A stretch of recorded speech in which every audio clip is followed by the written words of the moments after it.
Welcome to achievers academy Shivamogga. ಆತ್ಮೀಯ ಸ್ಪರ್ಧಾರ್ಥಿ ಮಿತ್ರರೇ, ಸೊ ಸೆಂಟ್ರಲ್ ಗೌರ್ಮೆಂಟಿಂದ ಮತ್ತೊಂದು ನೋಟಿಫಿಕೇಷನ್ ಅಥವಾ central government exam related staff selection ಕಮಿಷನಿಂದ ಮತ್ತೊಂದು ನೋಟಿಫಿಕೇಷನ್ ರಿಲೀಸ್ ಆಗಿರುವಂಥದ್ದು. ಸೊ ಏನು ಸೆಂಟ್ರಲ್ ಗೌರ್ಮೆಂಟ್ ಎಕ್ಸಾಮ್ಗಳಿಗೆ ಪ್ರಿಪೇರ್ ಆಗ್ತಾ ಇದ್ದೀರಾ, ಸೊ ಅದು ಬ್ಯಾಂಕಿಂಗ್ ಆಗಿರ್ಬೋದು, SSC ಆಗಿರ್ಬೋದು, ರೈಲ್ವೆ ಆಗಿರ್ಬೋದು ಅಥವಾ ಇನ್ಶೂರೆನ್ಸ್ ಆಗಿರ್ಬೋದು, ಸೊ ಸೇಮ್ ಸಿಲೆಬಸ್ ಕೂಡ ಇರುತ್ತೆ. ಇವನ್ ನಿಮ್ಮ ಸ್ಟಾಫ್ ಸೆಲೆಕ್ಷನ್ ಕಮಿಷನಲ್ಲೂ ಕೂಡ ಸೊ ಅದು ಕ್ವಾಂಟ್ಸ್ ಆಗಿರ್ಬೋದು, ರೀಸನಿಂಗ್ ಆಗಿರ್ಬೋದು ಅಥವಾ ಇಂಗ್ಲೀಷ್ ಆಗಿರ್ಬೋದು ಅಥವಾ ಜನರಲ್ ಅವೇರ್ನೆಸ್ ಅಥವಾ ಜನರಲ್ ನಾಲೆಡ್ಜ್ ಆಗಿರ್ಬೋದು. ಸೊ ಹಾಗಾಗಿ SSCಯಿಂದ ಮತ್ತೊಂದು ನೋಟಿಫಿಕೇಷನ್ ರಿಲೀಸ್ ಆಗಿದೆ. ಸೊ ಆ ನೋಟಿಫಿಕೇಷನ್ ನೋಡ್ತಾ ಹೋಗೋದಾದರೆ, ಯಾಕಂದರೆ ಸೆಂಟ್ರಲ್ ಗೌರ್ಮೆಂಟ್ ನೋಟಿಫಿಕೇಷನ್ ಆಗಿರೋದ್ರಿಂದ ಆಲ್ ಓವರ್ ಇಂಡಿಯಾ ನೋಟಿಫಿಕೇಷನ್ಸ್ ಆಗಿರುತ್ತೆ. ಸ್ಟಾಫ್ ಸೆಲೆಕ್ಷನ್ ಕಮಿಷನ್ ನೋಟಿಫಿಕೇಷನು ಕೂಡ ಸೊ ಆಲ್ ಓವರ್ ಇಂಡಿಯಾದಲ್ಲಿ ನಿಮಗೆ ಪೋಸ್ಟನ್ನು ಡಿಸ್ಪ್ಲೇ ಮಾಡಿರ್ತಾರೆ. ಸೊ ಟೋಟಲ್ ಆಗಿ 3261 ಪೋಸ್ಟ್ ಇದೆ. ಸೊ 3261. ಸೊ ಇದನ್ನು ಆಲ್ ಓವರ್ ಇಂಡಿಯಾ ನೋಟಿಫಿಕೇಷನ್ ಆಗಿರೋದ್ರಿಂದ ಆಲ್ ಓವರ್ ಇಂಡಿಯಾದಲ್ಲಿ ಇರ್ತಕ್ಕಂತಹ ಟೋಟಲ್ ಪೋಸ್ಟ್ ಆಗಿರುತ್ತೆ ಇದು. ಸೊ ಅದರಲ್ಲಿ ನೆಕ್ಸ್ಟು ರೀಜನ್ ವೈಸ್ ನಿಮಗೆ ಪೋಸ್ಟ್ಗಳನ್ನು ಡಿಸ್ಪ್ಲೇ ಮಾಡ್ತಾ ಹೋಗ್ತಾರೆ. ಸೊ ಕರ್ನಾಟಕ ಅಂದರೆ ಕರ್ನಾಟಕ ಅನ್ನೋದು KKR ರೀಜನ್ ಅಂತ ಹೇಳ್ತೀವಿ. ಸೊ ಕರ್ನಾಟಕ ಆ್ಯಂಡ್ ಕೇರಳ ಸ್ಟೇಟ್ಗಳು ಬರ್ತಾ ಹೋಗುತ್ತೆ ಅಲ್ಲಿ KKR ರೀಸನಲ್ಲಿ. ಸೊ ಹಾಗಾಗಿ ಕರ್ನಾಟಕದ ಆಸ್ಪಿರೆಂಟ್ಸ್ಗಳು ಸೊ ಆ ರೀಜನಲ್ಲಿ ಅಪ್ಲೈ ಮಾಡ್ಬೋದು. ಸೊ ಅದೇ ರೀತಿ ಆಲ್ ಓವರ್ ಇಂಡಿಯಾ ಬೇರೆ ಬೇರೆ ರೀಜನ್ಗಳಲ್ಲಿ ಬೇರೆ ಬೇರೆ ನೋಟಿಫಿಕೇಶನ್ ಅಥವಾ ಬೇರೆ ಬೇರೆ ಪೋಸ್ಟ್ಗಳನ್ನು ಡಿಸ್ಪ್ಲೇ ಮಾಡಿರ್ತಾರೆ. ಸೊ ಆ ಪೋಸ್ಟ್ ರಿಲೇಟೆಡ್ ಆಲ್ ಓವರ್ ಇಂಡಿಯಾದಲ್ಲಿ ನೀವು ಅಪ್ಲೈ ಮಾಡ್ತಾ ಹೋಗ್ಬೋದು. ಸೊ ಬೇರೆ ಬೇರೆ ಸ್ಟೇಟ್ಗಳು ಅಥವಾ ಬೇರೆ ಬೇರೆ ರೀಜನ್ ವೈಸಲ್ಲಿ, ಯಾಕಂದರೆ MTS ಕೂಡ ಇದೆ ಇಲ್ಲಿ, ಮಲ್ಟಿ ಟಾಸ್ಕಿಂಗ್ ಸರ್ವೆಂಟ್ಸ್ ಅನ್ನೋದು, ಅಥವಾ ಏನು ಪೋಸ್ಟ್ ಆಫೀಸ್ ರಿಕ್ರೂಟ್ಮೆಂಟ್ ಆಗಿರ್ಬೋದು ಅಥವಾ ಯಾವುದೇ ಡಿಪಾರ್ಟ್ಮೆಂಟ್ ಆಗಿರ್ಬೋದು. ಸೊ ಅಲ್ಲಿ ಸಾಕಷ್ಟು ಪೋಸ್ಟ್ಗಳಿದೆ. ಬಟ್ KKR ರೀಜನಲ್ಲಿ ನಿಮಗೆ MTS ಇಲ್ಲ. ಸೊ ಬೇರೆ ರೀಜನಲ್ಲಿ MTSನ್ನು ಕೊಟ್ಟಿದ್ದಾರೆ. ಹಾಗಾಗಿ ಅದು ಕೂಡ ಗೊತ್ತಿರಬೇಕಾಗುತ್ತೆ. ಯಾಕಂದರೆ 3261 ಅನ್ನೋದು ಆಲ್ ಓವರ್ ಇಂಡಿಯಾ ನೋಟಿಫಿಕೇಷನಲ್ಲಿ ಟೋಟಲ್ ಪೋಸ್ಟ್ ಆಗಿರುತ್ತೆ. ಸೊ ನೆಕ್ಸ್ಟು ಸೊ ಈ ನೋಟಿಫಿಕೇಷನ್ ಡೀಟೇಲನ್ನು ಚೆಕ್ ಮಾಡ್ತಾ ಹೋಗೋದಾದ್ರೆ, ಸೊ ಟೆಂಟೇಟಿವ್ ಡೇಟ್ಸ್ ಆಗಿರ್ಬೋದು, ನಂಬರ್ ಆಫ್ ವೇಕೆನ್ಸೀಸ್ ಆಗಿರ್ಬೋದು ಅಥವಾ ಎಲಿಜಿಬಿಲಿಟಿ ಕ್ರೈಟೀರಿಯಾ ಆಗಿರ್ಬೋದು, ಸೆಲೆಕ್ಷನ್ ಪ್ರೋಸೆಸ್ ಅಥವಾ ಸಿಲೆಬಸ್ ಆ್ಯಂಡ್ ಎಕ್ಸಾಮಿನೇಷನ್ ಸೆಂಟರ್ಸ್ ನೋಡ್ತಾ ಹೋಗೋದಾದರೆ, ಸೊ ನಿಮಗೆ date of submission of online application start ಆಗುವಂಥದ್ದು ಸೊ 24/9/2021 ಸ್ಟಾರ್ಟ್ ಆಗಿದೆ. ಸೊ ಎಂಡ್ ಆಗುವಂಥದ್ದು 25/10/2021 ಅಂದರೆ ನೆಕ್ಸ್ಟ್ ಮಂತ್ 25th ತನಕ ಟೈಮ್ ಇರುತ್ತೆ ಅಪ್ಲಿಕೇಶನನ್ನು ಸಬ್ಮಿಟ್ ಮಾಡಬೇಕಾದ್ರೆ. Last date for receipt of application ಇರುವಂಥದ್ದು 25/10 ಸೇಮ್ ಡೇಟ್ ಆಗಿರುತ್ತೆ. Last date making online fee payment 28/10/2021. So application ಅಥವಾ ಅಪ್ಲೈ ಮಾಡಲಿಕ್ಕೆ 25th next month 25th last date ಆದರೆ, ಫೀಸ್ ಅಥವಾ ಆನ್ಲೈನ್ ಫೀ ಪೇಮೆಂಟ್ ಮಾಡಲಿಕ್ಕೆ 28/10 ಲಾಸ್ಟ್ ಡೇಟ್ ಆಗಿರುತ್ತೆ. ಅದೇ ರೀತಿ ಜನರೇಷನ್ ಆಫ್ ಆಫ್ಲೈನ್ ಚಲನ್ ಅಥವಾ ಆಫ್ಲೈನ್ ಚಲನ್ ಜನರೇಟ್ ಮಾಡಲಿಕ್ಕೂ ಕೂಡ ಸೇಮ್ ಡೇಟೇ ಆಗಿರುತ್ತೆ next month 28. But last date payment through challan ಆದರೆ 1/11/2021 ತನಕ ಟೈಮ್ ಇದೆ. ಇನ್ ಕೇಸ್ ಆಫ್ ನೀವು ಚಲನ್ ಮುಖಾಂತರ ಪೇ ಮಾಡ್ತೀರಾ ಅಂದರೆ. So date of computer based examination January or February 2022. January ಅಥವಾ ಫೆಬ್ರವರಿಯಲ್ಲಿ ನಿಮಗೆ CBT ಇರುತ್ತೆ, ಅಂದರೆ ಕಂಪ್ಯೂಟರ್ ಬೇಸ್ಡ್ ಎಕ್ಸಾಮಿನೇಷನ್ ಆಗಿರುತ್ತೆ. ಸೊ ಇದು ನಿಮ್ಮ in detail date wise, so ಯಾವುದಾದ್ರು ಸಬ್ಮಿಷನ್ ಆಫ್ ಅಪ್ಲಿಕೇಶನ್ ಆಗಿರ್ಬೋದು, ಆನ್ಲೈನ್ ಫೀಸ್ ಪೇಮೆಂಟ್ ಆಗಿರ್ಬೋದು, ಸೊ ಅದನ್ನೇ ನಾವು ಡೇಟ್ಸ್ ಅಂತ ಹೇಳ್ತೀವಿ, ಅಥವಾ ಎಕ್ಸಾಮಿನೇಷನ್ ಡೇಟ್ ಆಗಿರ್ಬೋದು CBT. ಸೊ ಇನ್ ಡೀಟೇಲ್ ಆಗಿ. ಸೊ ಅದೇ ರೀತಿ ನೆಕ್ಸ್ಟು ಸೊ ಪೋಸ್ಟ್ ವೈಸ್ ನೋಡ್ತಾ ಹೋಗೋದಾದರೆ, ಸೊ SSC ವೇಕೆನ್ಸೀಸ್ ಅಂತ ಹೇಳ್ತೀವಿ. ಸೊ ಇಲ್ಲಿ ನಿಮಗೆ KKR ರೀಜನ್ ಅಂತ ಹೇಳ್ತೀವಿ. ಅಂದರೆ ನಾನು ಇಲ್ಲಿ KKR ರೀಜನಿಂದ ಮಾತ್ರ ಡಿಸ್ಪ್ಲೇ ಮಾಡಿದ್ದೀನಿ. ಸೊ ಉಳಿದಿರ್ತಕ್ಕಂತಹ ರೀಜನನ್ನು ನೀವು ಡೀಟೇಲ್ ನೋಟಿಫಿಕೇಷನಲ್ಲಿ ನೋಡ್ಕೊಳ್ಬೋದು. ಸೊ SSC ಅಫಿಷಿಯಲ್ ವೆಬ್ಸೈಟ್ಸಲ್ಲಿ ನಿಮಗೆ ಸಿಗ್ತಾ ಹೋಗುತ್ತೆ, ಅಥವಾ ನಮ್ಮದೇ ಇಲ್ಲಿ ಡಿಸ್ಕ್ರಿಪ್ಷನಲ್ಲಿ ಲಿಂಕ್ ಇರುತ್ತೆ. ಸೊ ಅದನ್ನು ಕೂಡ ನೀವು ಯೂಸ್ ಮಾಡ್ಕೊಳ್ಬೋದು. ಸೊ ನೋಟಿಫಿಕೇಷನನ್ನು ಇನ್ ಡೀಟೇಲ್ ಆಗಿ ನೋಡ್ತಾ ಹೋಗ್ಬೋದು, ಯಾವ್ಯಾವ ರೀಜನಲ್ಲಿ ಯಾವ್ಯಾವ ಪೋಸ್ಟ್ಗಳಿದೆ, ಅಥವಾ ಅದಕ್ಕೆ ರಿಲೇಟೆಡ್ ಆಗಿ ಯಾವ ಡಿಪಾರ್ಟ್ಮೆಂಟ್ ಬರುತ್ತೆ, ಅಥವಾ ಅದರಲ್ಲಿ ಏಜ್ ಏನಾಗಿರಬೇಕು, ಅಥವಾ ಏಜ್ ಗ್ರೂಪ್ ಯಾವ ಏಜ್ ಗ್ರೂಪ್ ಅವರು ಅಪ್ಲೈ ಮಾಡ್ಬೋದು, ಅಥವಾ ಪೇ ಸ್ಕೇಲ್ ಏನಿರುತ್ತೆ, level 1, level 2, level 4, level 5, level 6 ಅಂತ ಇದೆ. ಒಂದೊಂದು ಲೆವೆಲ್ಗೆ ಒಂದೊಂದು ರೀತಿಯ ಪೇ ಸ್ಕೇಲ್ ಇರುತ್ತೆ. ನೆಕ್ಸ್ಟು ಅದೇ ರೀತಿ ನಿಮಗೆ ಎಜುಕೇಷ್ನಲ್ ಕ್ವಾಲಿಫಿಕೇಷನ್, ಸೊ ಕೆಲವೊಂದಕ್ಕೆ ಹೈಯರ್ ಸೆಕೆಂಡರಿ 10+2 ಅಂತ ಹೇಳ್ತಾರೆ, ಅಥವಾ ಕೆಲವೊಂದು ಗ್ರಾಜ್ಯುಯೇಷನ್ ಆ್ಯಂಡ್ ಎಬೋ ಅಂತ ಹೇಳ್ತಾರೆ. ಸೊ ಅದೆಲ್ಲದು ಕೂಡ ಚೆಕ್ ಮಾಡ್ಕೊಳ್ಬೋದು ನೀವು. Next vacancies, so individual category wise ನೋಡ್ತಾ ಹೋದ್ರೆ SC ST OBC ಅಥವಾ ಅನ್ರಿಸರ್ವ್ಡ್ ಅಥವಾ EWS ಆಗಿರ್ಬೋದು, ಅಥವಾ ಯಾವುದಾದ್ರೂ ನಿಮ್ಮ PWD ಫಿಸಿಕಲಿ ಏನು ಡಿಸೆಬಿಲಿಟಿ ಪರ್ಸನ್ಸ್ ಇದ್ದಾರೆ, ಸೊ ಅವರಿಗಾಗಿರ್ಬೋದು. ಸೊ ಪ್ರತಿಯೊಂದು ಕೂಡ ನಿಮಗೆ ಇಂಡಿವಿಜುವಲ್ ಆಗಿ ಮೆನ್ಷನ್ ಮಾಡಿರ್ತಾರೆ ನೋಟಿಫಿಕೇಷನಲ್ಲಿ. ಹಾಗಾಗಿ ಅಪ್ಲೈ ಮಾಡೋದಕ್ಕೂ ಮೊದಲು ನೀವು ಯಾವ ರೀಜನ್ನಿಗೆ ಅಪ್ಲೈ ಮಾಡ್ತಾ ಇದ್ದೀರಾ ಅಥವಾ ಯಾವ ರೀಜನಲ್ಲಿ ಯಾವ ಪೋಸ್ಟ್ ಮೇಲಿಗೆ ಅಪ್ಲೈ ಮಾಡ್ತಾ ಇದ್ದೀರಾ ಅನ್ನೋದು ಕಂಪ್ಲೀಟಾಗಿ ಚೆಕ್ ಮಾಡ್ಕೊಳ್ಳಿ. ಸೊ ಇಲ್ಲಿ KKR ರೀಸನಲ್ಲಿ ಸೊ ಡೆಪ್ಯೂಟಿ ರೇಂಜರ್ ಅಂತ ಹೇಳ್ತಾರೆ, ಅಥವಾ ನಿಮಗೆ ಫೀಲ್ಡ್ ಮ್ಯಾನ್ ಅಂತ ಹೇಳ್ತಾರೆ. ಸೊ ಅದೇ ರೀತಿ ಸಾಕಷ್ಟು ಪೋಸ್ಟ್ಗಳಿದೆ. ಸೊ ಅದರಲ್ಲಿ ನೇಮ್ ಆಫ್ ದಿ ಪೋಸ್ಟ್ ಆಗಿರುತ್ತೆ. ಸೊ ಅದೇ ರೀತಿ ಡಿಪಾರ್ಟ್ಮೆಂಟ್ಗಳು, ಸೊ ನೀವು ಆ ನೇಮ್ ಆಫ್ ದಿ ಯಾವ ಪೋಸ್ಟಿಗೆ ಅಪ್ಲೈ ಮಾಡ್ತಾ ಇದ್ದೀರಾ, ಸೊ ಅದು ಯಾವ ಡಿಪಾರ್ಟ್ಮೆಂಟ್ ಅಂಡರ್ಲಿ ಬರುತ್ತೆ. ನೆಕ್ಸ್ಟು ಅದಕ್ಕೆ ಸೊ ಯಾಕಂದರೆ ಎಲ್ಲ ಪೋಸ್ಟ್ಗಳಿಗೂ ಒಂದೇ ರೀತಿಯ ಏಜ್ ಗ್ರೂಪ್ ಇಲ್ಲ. ಸೊ ಕೆಲವೊಂದು ಪೋಸ್ಟ್ಗಳಿಗೆ ಏಜ್ ಗ್ರೂಪ್ ವೇರಿಯೇಷನ್ಸ್ ಆಗ್ತಾ ಹೋಗುತ್ತೆ. ನೆಕ್ಸ್ಟು ಇದು ನಿಮಗೆ ಇದರಲ್ಲಿ SC ST ಅಥವಾ ಬೇರೆ ಕ್ಯಾಟಗರಿಗೆ ರಿಲ್ಯಾಕ್ಸೇಷನ್ ಕೂಡ ಸಿಗ್ತಾ ಹೋಗುತ್ತೆ. ಸೊ ಯಾಕಂದರೆ 27 ಸೊ PWD ಆಗಿರ್ಬೋದು, OBC ಆಗಿರ್ಬೋದು, SC ST ಆಗಿರ್ಬೋದು, ಸೊ ಅವರಿಗೆ ನಿಮ್ಮ ಅಪ್ಪರ್ ಏಜ್ ಲಿಮಿಟ್ ಏನಿದೆ ಇದರಲ್ಲಿ ರಿಲ್ಯಾಕ್ಸೇಷನ್ ಕೂಡ ಇರುತ್ತೆ. ಸೊ ಹಾಗಾಗಿ ಪರ್ಟಿಕ್ಯುಲರ್ ಡಿಪಾರ್ಟ್ಮೆಂಟ್ ವೈಸ್ ಅಥವಾ ಪೋಸ್ಟ್ ವೈಸ್ ಏಜ್ ಗ್ರೂಪ್ಗಳನ್ನು ಕೂಡ ನೀವು ಚೆಕ್ ಮಾಡ್ಕೊಳ್ಬೇಕಾಗತ್ತೆ. So whether you are eligible or not ಅನ್ನುವಂಥದ್ದು. ಸೊ ಅದೇ ರೀತಿ ನೆಕ್ಸ್ಟು ಎಜುಕೇಷನಲ್ ಲೆವೆಲ್ ಕೂಡ ಅಷ್ಟೇ. ಸೊ ಕೆಲವೊಂದು ಹೈಯರ್ ಸೆಕೆಂಡರಿ ಕೇಳಿರ್ತಾರೆ 10+2, ಅದೇ ರೀತಿ ಕೆಲವೊಂದು ಗ್ರಾಜ್ಯುಯೇಷನ್ ಆ್ಯಂಡ್ ಎಬೋ ಕೇಳಿದ್ದಾರೆ. ಹಾಗಾಗಿ ಅಪ್ಲೈ ಮಾಡೋದಕ್ಕೂ ಮೊದಲು ಇದನ್ನು ನೀವು ಡೀಟೇಲ್ ಆಗಿ ಚೆಕ್ ಮಾಡ್ಕೊಳ್ಳಿ. ಸೊ ಎಲ್ಲಿ ಯಾವೆಲ್ಲ ಪೋಸ್ಟ್ ಇದೆ. ಸೊ ಟೋಟಲಾಗಿ 47 ಪೋಸ್ಟ್ ಇದೆ. ಫಾರ್ ಎಕ್ಸಾಂಪಲ್ ಇಲ್ಲಿ ನಿಮಗೆ ಗರ್ಲ್ ಕ್ಯಾಡೆಟ್ ಇನ್ಸ್ಟ್ರಕ್ಟರ್ ಅಂತ ಹೇಳ್ತೀವಿ. ಸೊ ಅದರಲ್ಲಿ 47 ಪೋಸ್ಟ್ ಇದೆ. ಸೊ 47ಅಲ್ಲಿ ಯಾವೆಲ್ಲ ಕ್ಯಾಟಗರಿಗೆ ಯಾವೆಲ್ಲ ಪೋಸ್ಟ್ಗಳಿದೆ, ಅಥವಾ ಕೆಲವೊಂದರಲ್ಲಿ ಯಾವುದೋ ಒಂದು ಕ್ಯಾಟಗರಿಗೆ ಪೋಸ್ಟ್ ಇರಲ್ಲ, ಇನ್ಯಾವುದೋ ಒಂದು ಪೋಸ್ಟಲ್ಲಿ ಕೆಲವೊಂದು ಕ್ಯಾಟಗರಿಗೆ ಪೋಸ್ಟನ್ನು ಡಿಸ್ಪ್ಲೇ ಮಾಡಿರ್ತಾರೆ. ಸೊ ಹಾಗಾಗಿ ಕಂಪ್ಲೀಟ್ ನೋಟಿಫಿಕೇಷನ್ನ ಚೆಕ್ ಮಾಡ್ಕೊಂಡ್ಬಿಟ್ಟು ನೆಕ್ಸ್ಟ್ ಅಪ್ಲೈ ಮಾಡ್ತಾ ಹೋದರೆ ನಿಮಗೆ ಅದು ಈಸಿ ಆಗ್ತಾ ಹೋಗುತ್ತೆ. ಸೊ ಅದೇ ರೀತಿ ನಿಮಗೆ ನೆಕ್ಸ್ಟ್ KKR ರೀಸನ್ ನೋಡ್ತಾ ಹೋಗೋದಾದರೆ, ಸೊ ಕೆಲವೊಂದು ಗ್ರಾಜ್ಯುಯೇಟ್ ಇದೆ, ಅಥವಾ ಕೆಲವೊಂದು ಹೈಯರ್ ಗ್ರಾಜ್ಯುಯೇಷನ್ ಆ್ಯಂಡ್ ಎಬೋ ಇದೆ. ಸೊ ಅದೇ ರೀತಿ ಡಿಪಾರ್ಟ್ಮೆಂಟ್ ವೈಸ್ ಇರುತ್ತೆ. ಸೊ ಕೆಲವೊಂದು ಡಿಪಾರ್ಟ್ಮೆಂಟಲ್ಲಿ ಪೋಸ್ಟ್ಗಳಿರುತ್ತೆ, ಅಥವಾ ಇನ್ಯಾವುದೋ ಒಂದು ಕೆಲವೊಂದು ಡಿಪಾರ್ಟ್ಮೆಂಟ್ಗಳಿಗೆ ಪೋಸ್ಟ್ಗಳು ಇರೋದಿಲ್ಲ. ಸೊ ಹಾಗಾಗಿ ಸೊ KKR ರೀಸನ್ ಇರೋದಾದರೆ, ಅಥವಾ KKR ರೀಸನಿಗೆ ನೀವು ಅಪ್ಲೈ ಮಾಡ್ತಾ ಇದ್ದೀರಾ ಅಂದರೆ, ಸೊ ಇದೆರಡು ನೋಟಿಫಿಕೇಷನ್ ನೋಡ್ಕೊಂಡ್ರೆ ಸಾಕು. ಸೊ ನಿಮಗೆ 41 ಅಥವಾ ಸಮಥಿಂಗಿಂದ ಸ್ಟಾರ್ಟ್ ಆಗುತ್ತೆ. ಸೊ ಅಲ್ಲಿ ಸೀರಿಯಲ್ ನಂಬರ್ ಕೂಡ ನೀವು ಚೆಕ್ ಮಾಡ್ಕೊಳ್ಬೋದು. ಸೊ ಎಲ್ಲಿ KKR ರೀಸನ್ನ ಮೆನ್ಷನ್ ಮಾಡಿದ್ದಾರೆ, ಅಥವಾ ಸೊ ಅದು ಬಿಟ್ಟು ಅದರ್ ರೀಸನ್ ಯಾವ್ದ್ಯಾವುದು. ಸೊ ಇನ್ನೂ ಬೇರೆ ಬೇರೆ ರೀಸನ್ ಇದೆ. ಸೊ ಟೋಟಲ್ ಆಗಿ ಎಲ್ಲ ರೀಸನಿಂದ ಸೇರಿ ನಿಮಗೆ ಟೋಟಲ್ ಪೋಸ್ಟ್ 3261 ಪೋಸ್ಟ್ ಇರುವಂಥದ್ದು. ಸೊ ಹಾಗಾಗಿ ಸೊ ಇದು ಓನ್ಲಿ ಫಾರ್ KKR ರೀಸನ್ ಅಲ್ಲ, ಆಲ್ ಓವರ್ ಇಂಡಿಯಾದಲ್ಲಿ ಎಲ್ಲ ರೀಸನ್ ಸೇರಿ 3261 ಇದೆ. ಸೊ ಅದರಲ್ಲಿ ನಿಮಗೆ KKR ಅಲ್ಲಿ ಕೆಲವೊಂದು ಪೋಸ್ಟ್ಗಳನ್ನು ಡಿಸ್ಪ್ಲೇ ಮಾಡಿರುವಂಥದ್ದು. ಸೊ ಅದು ಕೂಡ ನಿಮಗೆ ಗೊತ್ತಿರಬೇಕಾಗತ್ತೆ. ಸೊ ಅದೇ ರೀತಿ ಇಲ್ಲಿ ಅಪ್ಪರ್ ಏಜ್ ಲಿಮಿಟ್ ಏನಿದೆ, ಸೊ ಅದರ ರಿಲ್ಯಾಕ್ಸೇಷನ್ ನೋಡೋದಾದರೆ, ಸೊ ಯಾಕಂದರೆ ನಿಮಗೆ ಸೊ ಅಪ್ಪರ್ ಏಜ್ ಲಿಮಿಟಲ್ಲಿ ರಿಲ್ಯಾಕ್ಸೇಷನ್ ಸಿಗ್ತಾ ಹೋಗುತ್ತೆ. ಸೊ ಅದು OBC ಅಥವಾ SC ST ಅಥವಾ ಎಕ್ಸ್ ಸರ್ವಿಸ್ ಮ್ಯಾನ್ ಅಥವಾ PWD ಯಾರೇ ಆಗಿದ್ದರೂ ಕೂಡ.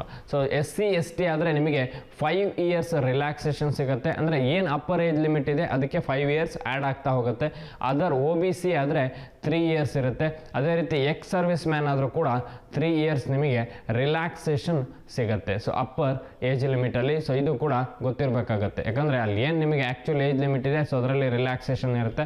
PWD ಆದರೆ ನಿಮಗೆ 10 ಇಯರ್ಸ್ ರಿಲ್ಯಾಕ್ಸೇಷನ್ ಸಿಗುತ್ತೆ. 10 ಇಯರ್ಸ್ ಇರುತ್ತೆ ರಿಲ್ಯಾಕ್ಸೇಷನ್. ಅದೇ PWD ಪ್ಲಸ್ OBC ಆದರೆ ನಿಮಗೆ 13 ಇಯರ್ಸ್ ಇರುತ್ತೆ. ಇಲ್ಲಿ ಓನ್ಲಿ PWD, ಅದರಲ್ಲಿ OBC ಆದರೆ ಮತ್ತೆ ಸಪ್ರೇಟ್ ನಿಮಗೆ ರಿಲ್ಯಾಕ್ಸೇಷನ್ 3 ಇಯರ್ಸ್ ಎಕ್ಸ್ಟ್ರಾ ಸಿಗ್ತಾ ಹೋಗುತ್ತೆ, 13 ಇಯರ್ಸ್. ಪ್ಲಸ್ PWDಯಲ್ಲಿ SC ST ಇನ್ಕ್ಲೂಡ್ ಆದರೆ ನೀವು ಸೊ ಅಲ್ಲಿ 15 ಇಯರ್ಸ್, ಅಂದರೆ 10 ಇಯರ್ಸ್ಗೆ ಪ್ಲಸ್ 5 ಇಯರ್ಸ್ ನಿಮಗೆ ರಿಲ್ಯಾಕ್ಸೇಷನ್ ಸಿಗುತ್ತೆ. ಹಾಗಾಗಿ ಈ ಅಪ್ಪರ್ ಏಜ್ ಲಿಮಿಟ್ ರಿಲ್ಯಾಕ್ಸೇಷನ್ನು ಕೂಡ ನಿಮಗೆ ಅಪ್ಲೈ ಮಾಡಬೇಕಾದ್ರೆ ಗೊತ್ತಿರಬೇಕಾಗುತ್ತೆ.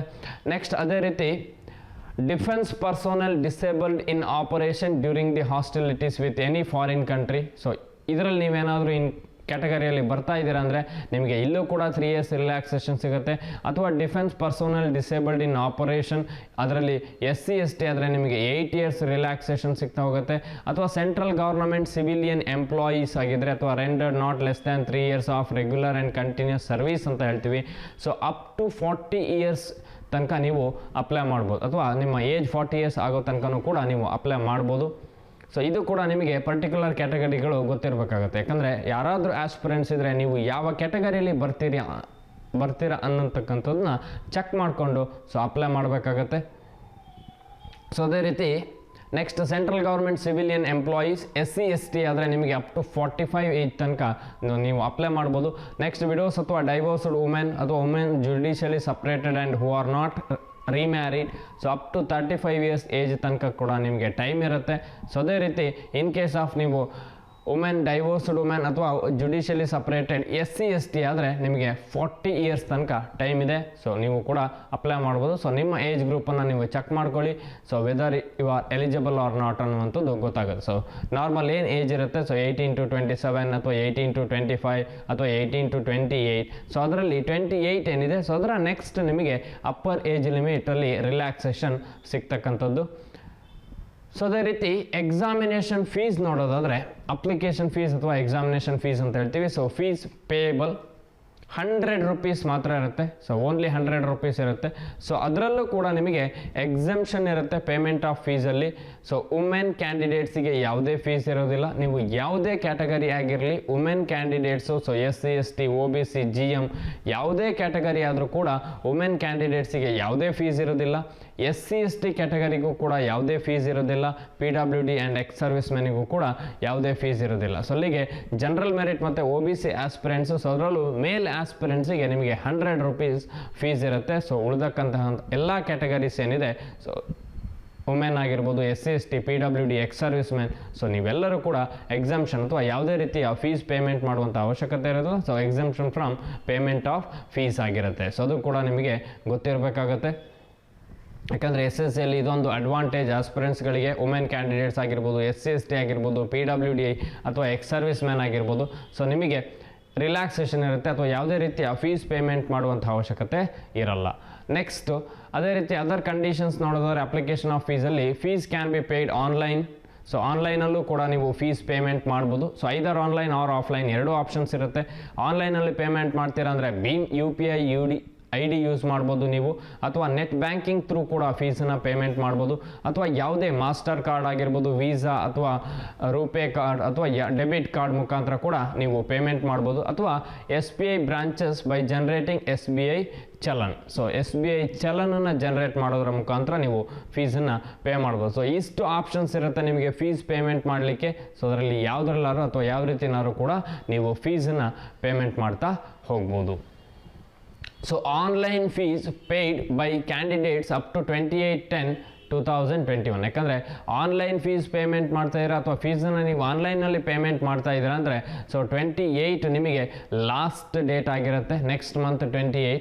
So in case of wish to make the cash payment through challan ಆದರೆ ಸೊ SBI ಚಲನ್ ಥ್ರೂ ನೀವು ಪೇ ಮಾಡ್ಬೋದು. ಸೊ ವಿತಿನ್ ವರ್ಕಿಂಗ್ ಅವರ್ಸ್ ಅದು 1/11/2021 ನಿಮಗೆ ಅಲ್ಲಿ ತನಕ ಟೈಮ್ ಇರುತ್ತೆ. ಸೊ 1/11/2021 ತನಕ. ಸೊ ಅಲ್ಲಿ ನೀವು ಆಫ್ಲೈನಲ್ಲಿ ಚಲನ್ ಮುಖಾಂತರ ಫೀಸನ್ನು ಪೇಮೆಂಟ್ ಮಾಡ್ಬೋದು. ಹಾಗಾಗಿ ಆನ್ಲೈನ್ ಮತ್ತು ಆಫ್ಲೈನ್ ಎರಡೂ ಪೇಮೆಂಟ್ ಆಪ್ಷನ್ ಇರುತ್ತೆ. ಬಟ್ ಆನ್ಲೈನ್ ಆದರೆ next month 28 last date. Offline challan through payment ಮಾಡ್ತೀರಾ ಅಂದರೆ 1/11/2021 ಲಾಸ್ಟ್ ಡೇಟ್ ಆಗಿರುತ್ತೆ. ಸೊ ಅದೇ ರೀತಿ ಏನು ಎಕ್ಸಾಮಿನೇಷನ್ ಸೆಂಟರ್ ಅಂತ ಹೇಳ್ತೀವಿ. ಸೊ ಎಕ್ಸಾಮಿನೇಷನ್ ಸೆಂಟರ್ ನೋಡ್ತಾ ಹೋಗೋದಾದರೆ ಸೊ ನಿಮಗೆ KKR ರೀಸನ್ ಅಂತ ಹೇಳ್ತೀವಿ. So Karnataka and Kerala specially under that KKR reason.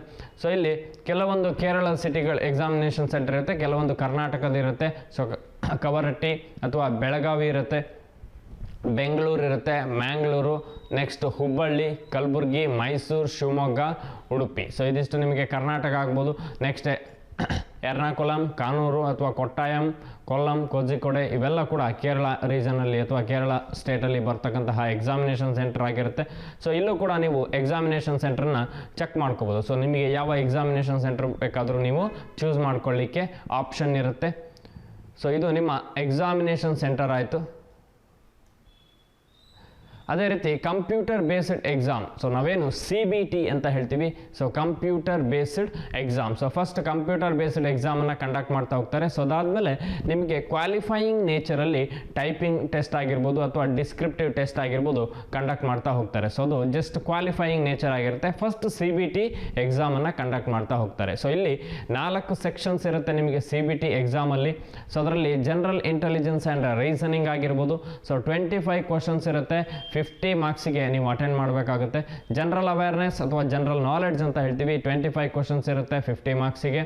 Quantitative aptitude, so ಇಲ್ಲೂ ಕೂಡ 25 ಕ್ವಶನ್ಸ್, 50 ಮಾರ್ಕ್ಸಿಗೆ. ಇಂಗ್ಲೀಷ್ ಲ್ಯಾಂಗ್ವೇಜ್ 25 ಕ್ವಶನ್ಸ್, 50 ಮಾರ್ಕ್ಸಿಗೆ. ಸೊ ಟೋಟಲ್ ಆಗಿ ನಿಮಗೆ 4 ಸೆಕ್ಷನ್ಸ್ ಇರುತ್ತೆ.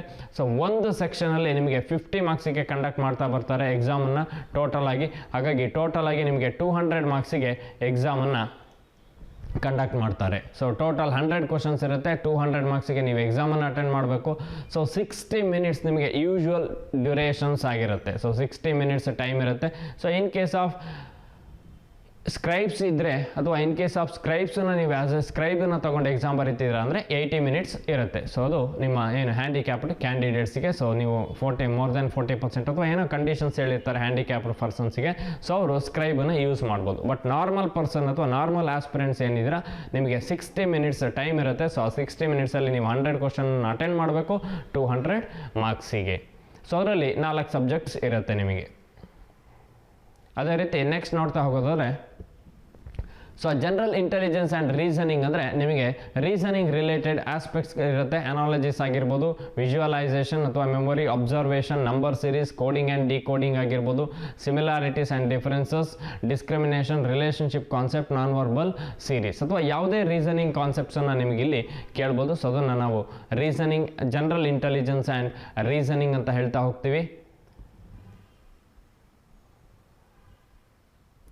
ಅದೇ ರೀತಿ ಜನರಲ್ ನಾಲೆಡ್ಜ್ ಆ್ಯಂಡ್ ಜನರಲ್ ಅವೇರ್ನೆಸ್ಸಲ್ಲಿ ನೋಡಿದ್ರೆ ಕರೆಂಟ್ ಇವೆಂಟ್ಸ್ ಕೇಳ್ಬೋದು ನಿಮಗೆ, ಅಥವಾ ಹಿಸ್ಟ್ರಿ ಕೇಳ್ಬೋದು, ಜಿಯೋಗ್ರಫಿ ಅಥವಾ general polity, scientific research, sports, culture, economic ಅಥವಾ ಇಂಡಿಯನ್ ಕಾನ್ಸ್ಟಿಟ್ಯೂಷನ್ಸ್ ಅಥವಾ ಯಾವುದೇ ಜನರಲ್ ಆಸ್ಪೆಕ್ಟ್ಸ್ ಬೇಸ್ ಮೇಲೆ ನಿಮಗೆ ಜನರಲ್ ನಾಲೆಡ್ಜ್ ಅಥವಾ ಜನರಲ್ ಅವೇರ್ನೆಸ್ ಪಾರ್ಟಲ್ಲಿ ಕ್ವಶನ್ಸನ್ನು ಕೇಳ್ಬೋದು.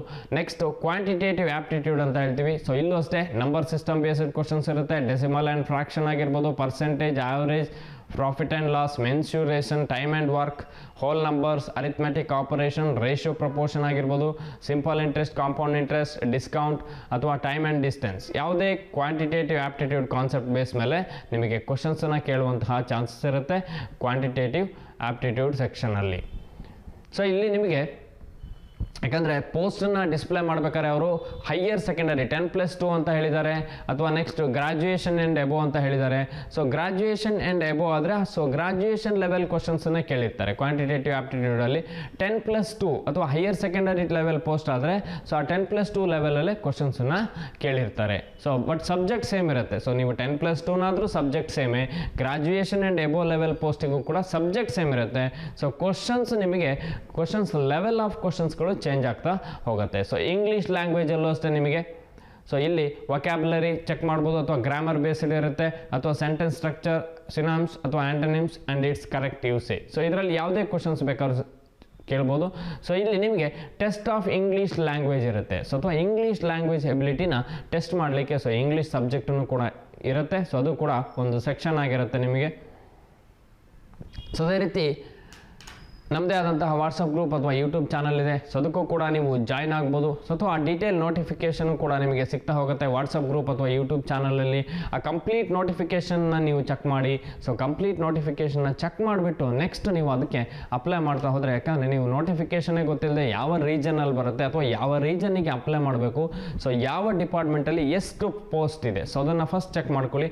ರಿಲೇಟೆಡ್ ಎಜುಕೇಷನಲ್ ಕ್ವಾಲಿಫಿಕೇಷನ್ ಏನು, ಯಾಕಂದರೆ ಕೆಲವೊಂದಕ್ಕೆ ಹೈಯರ್ ಸೆಕೆಂಡರಿ ಅಂದರೆ 10+2 ಕೇಳಿದ್ದಾರೆ, ಇನ್ನೊಂದಕ್ಕೆ ಗ್ರಾಜ್ಯುಯೇಷನ್ ಎಬೋ ಇರುತ್ತೆ, ಅಥವಾ ಯಾವ ಡಿಪಾರ್ಟ್ಮೆಂಟಲ್ಲಿ ಎಷ್ಟು ಪೋಸ್ಟ್ ಇದೆ ಸೊ ಅದು ಕೂಡ ಗೊತ್ತಿರಬೇಕಾಗುತ್ತೆ. ಆ್ಯಂಡ್ ಏಜ್ ರಿಲೇಟೆಡ್ ಕೆಲವೊಂದು 18 to 27 ಹೇಳಿರ್ತಾರೆ, ಅಥವಾ ಕೆಲವೊಂದು 20 to 25 ಹೇಳಿರ್ತಾರೆ. ಸೊ ಅದನ್ನೆಲ್ಲ ಡೀಟೇಲ್ ಆಗಿ ಚೆಕ್ ಮಾಡಿಕೊಂಡು ನೀವು ಅಪ್ಲೈ ಮಾಡಿದ್ರೆ ನಿಮಗೆ ಅಪ್ಲೈ ಮಾಡಲಿಕ್ಕೆ ಈಸಿ ಆಗ್ತಾ ಹೋಗುತ್ತೆ.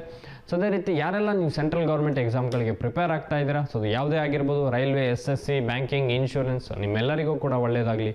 Wish you all the best ಅಂತ ಹೇಳ್ತಾ ನಾನು ಕ್ಲಾಸನ್ನು ಕಂಪ್ಲೀಟ್ ಮಾಡ್ತಾ ಇದ್ದೀನಿ. Thank you for watching. Thank you.